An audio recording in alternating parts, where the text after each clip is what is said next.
for our youngsters who are actually watching, what would you like to give as an advice or kind of like a proof for God, I would say, that you would think that, because there are many types of arguments that can be made.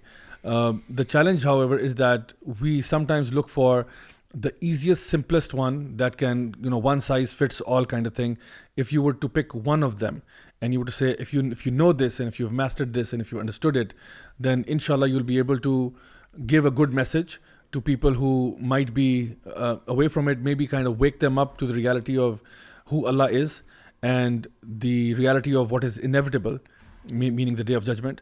And so kind of shake them up so that they understand that, they have to die one day and face Allah subhanahu wa ta'ala. So what would you say is a good argument for that? Talking about putting me on the spot, that's a really great question, but that requires some time. But maybe a book. I was speaking about this with Al Huda School just about an hour ago. And I said to them that atheism for me is the equivalent, if not worse, than believing the earth is flat. It doesn't really have intellectual veracity at all. We've given it that platform because maybe we haven't really understood the psychological aspects of atheism or even the so-called intellectual aspects. But when we look at the book of Allah subhanahu wa ta'ala, the main question that Allah is really answering for us is not does God exist, but who's worthy of worship? Or that Allah is worthy of worship. And this is very important to understand because it shifts the debate and the discussion. And we could unpack why that's the case, because I would argue that the idea of creative agency, the rububiyyah of Allah subhanahu wa ta'ala is self-evidently true. And even in philosophy, if something is self-evidently true by default, the one who's opposing that claim has to provide the evidence, right? And there's so many other things we can unpack, and there's a chapter in my book on this issue. So I frame it that way so that people realize, oh, that's very interesting. And when you look at what an atheist is from an Islamic paradigm, you have different terms. For example, you have ilhad. You have the dahriya, which is like the philosophical naturalists of like the early period. But say ilhad coming from lahad, right? Lahad in the grave is like, you dig a hole and there is a little side pocket. That's the lahad, yeah? It's a deviation, godlessness. So a mulhid is someone who deviates. That's the first point. The second point, the Prophet ﷺ said in hadith in Sahih Muslim that every child is born in a state of fitrah. Yeah, there are scholarly discussions on this, but basically we have a fitrah that has an affinity or it's driving itself towards the haqq, which is Allah is one, He's worthy of worship, He's worthy of extensive praise, He exists. So it's natural. Then Allah says, only a fool, someone imprudent will reject the way of Ibrahim, which is Tawheed, and within Tawheed is creative agency, the rububiyyah of Allah subhanahu wa ta'ala. So what are we getting from the Quranic paradigm here? We're getting that atheism is unnatural, it's a deviation, right? It's irrational, because what does Allah say in chapter 52, verse 35 to 36? At the end, the 36th verse, indeed you have no certainty, right? Because what does Allah say? Did you come from nothing? Am khuliqu makhluq, you're something that once didn't exist. Muhdath, you came into being. So did you come from nothing? I know there is a scholarly discussion if it's from or via nothing, but it's same. At the end, the conclusion is the same. Did you come from nothing? Did you create yourself? Did you create the heavens and the earth? بَلْ لَا يُقِنُونَ. Indeed, you don't have any certainty.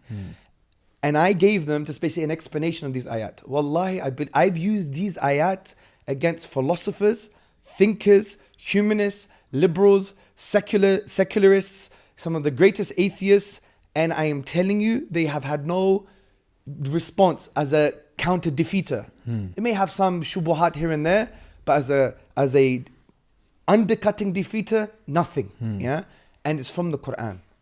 So the Quran is talking about the human being, but you can't apply the logic of these verses to something that came into existence. So we could establish the universe came into existence just by a metaphysical argument. You don't need to go to astrophysical evidence that's dhanni, because it's speculative, it's going to change, and it may change. We don't have to go to the philosophy of mathematics or the infinity. We could just talk about very basic things. So if you allow me, take this phone, for example. If I said to you this phone is eternal, everyone would reject it. But why is the phone not eternal? Maybe I can claim, you didn't see its beginning, you can't see its destruction, this phone is eternal. Well, the reason intuitively and rationally we believe this phone is not eternal is because why? It has limited physical qualities. It has a particular shape, size, volume, color, temperature, density, mass. Why is it this color, not another color? Why is it this shape and not another shape? Why is it this mass and not another mass, and so on and so forth? And that raises another question. Can things with limited physical qualities give rise to their own limitations? No. I didn't give rise to my own limitations. Therefore, there is something external to me that gave rise to those limitations, and therefore this thing is finite. So therefore, it had a beginning. So if you take this phone and expand it to the size of the universe, same conclusion, because it fundamentally is made of the same stuff. Whether you call it strings or quarks or whatever, irrelevant. Limited physical qualities. So it's finite. If it's finite, then you could universalize the logic of these ayat. Did the thing that is makhluk, that came into existence, that's finite, did it come from nothing? Did it create itself? Was it created by something else created? Because why? What does the ayah say? Did you, the human being, the thing that is makhluk, create the heavens and the earth, which is makhluk? Yeah? So ultimately, is that an explanation? Or, which is implied in the ayat, or is there an uncreated creator? So just to repeat, did it come from nothing? Did it create itself? Was it created by something else that was created, or was it created by something uncreated? So let's break it down. Could the universe come from nothing? What we mean by nothing is no thing, no prior causal conditions. We're not talking about the theological nothing, kun fayakun. That's different. That means Allah didn't have anything prior when He actually created the first creative thing, the first creation.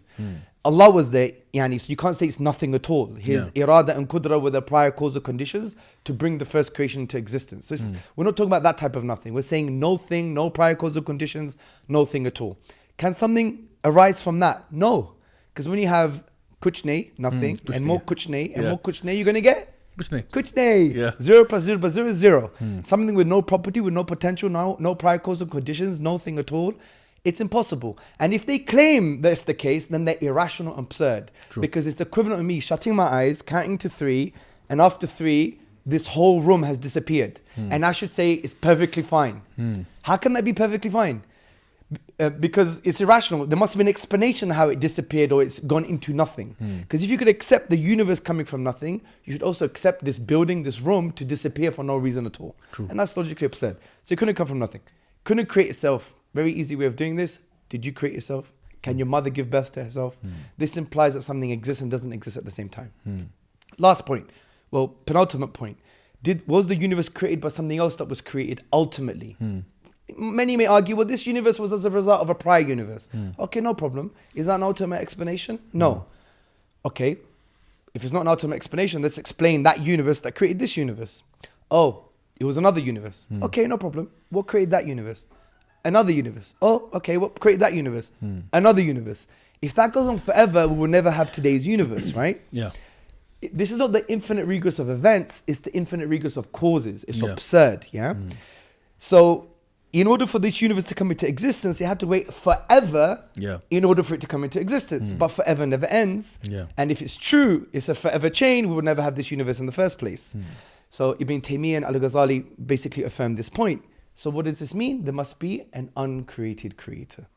That's the quick way of showing that there's a creator from the Quran.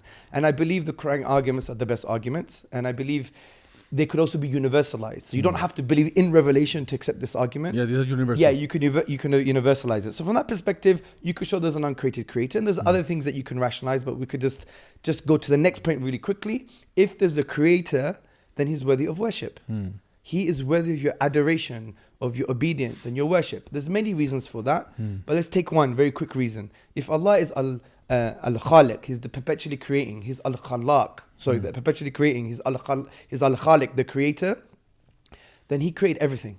All of the asbab that you use to enjoy yourself and all of the blessings that you have. But significantly, Allah has given you something, has created something for you to use, or He's given you something that is priceless, that you don't earn, own, or deserve. And it's freely given to you. And it's every moment of your existence. If I said to you had 10 minutes left to live, but in order to have another 10 days, you have to give me all of your wealth, you would throw all of your wealth at me. Such is the priceless gift of life. But we don't earn life, own life, or deserve it. We can't even create a fly, as Allah says in the Quran. So from that perspective, if it's true that Allah gives us a priceless gift at every moment of our existence that we don't earn, own, or deserve, how should it make us feel? Grateful. Subhanallah. Grateful to whom? Allah.